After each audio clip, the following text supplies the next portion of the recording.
In the heart of Lagos, there lived a young woman named Nkam, raised by her grandmother, Mama Udwak, in a village where tradition breathed louder than the wind. Nkam was warned never to disturb the sacred silk cotton tree that stood at the edge of their compound. "Spirits live in it," Mama would whisper, "especially the angry ones." But Nkam, educated and ambitious, laughed it off. "Old stories for old minds," she'd say. When Mama Udwak passed, Nkam did the unthinkable. She cut down the ancient tree to make space for a modern house, complete with a garage and a front porch. That night, the village wind howled louder than ever before, and the low, whispering voice echoed in the darkness.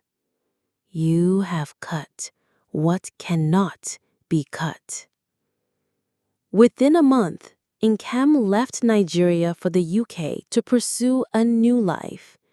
She believed she'd left the whispers behind. In London, she settled quickly, found a job, and moved into a cozy flat in Brixton. Life was good. Until the dreams started. At first, it was the sound of chains dragging on wood. Then, a shadowed figure with glowing red eyes would appear at the foot of her bed. The whisper returned. "You cannot run from me, Nkam." She woke up sweating every night, her once bright flat now thick with an unseen presence. Lights flickered when she spoke Igbo on the phone. Her mirrors showed glimpses of the village tree, tall, gnarled, and bleeding sap.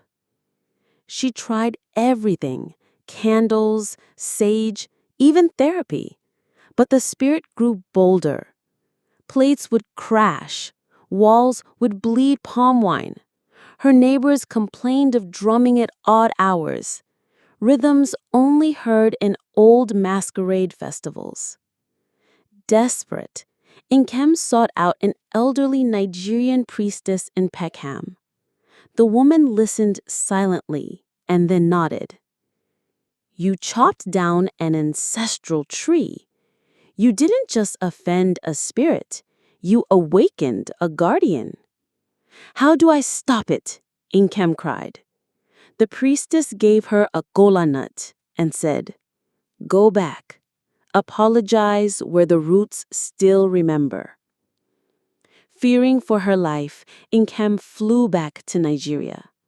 When she reached her village, the land where the tree once stood was barren, cracked, and dead. She knelt and placed the kola nut into the earth. Then she wept, whispering an apology in her grandmother's tongue. The wind stilled, the earth trembled, and in the distance, a woman's voice, soft and sad, sang an old lullaby. Nkam returned to the UK. The dreams ceased. The lights steadied. Her mirrors reflected only her own face. But every year, on the night of the tree's fall, she leaves a kola nut at her doorstep for the ghost that never truly left, only chose to rest. Moral: no matter how far you travel, your roots follow. Respect the spirits of your land, for they remember what you forget.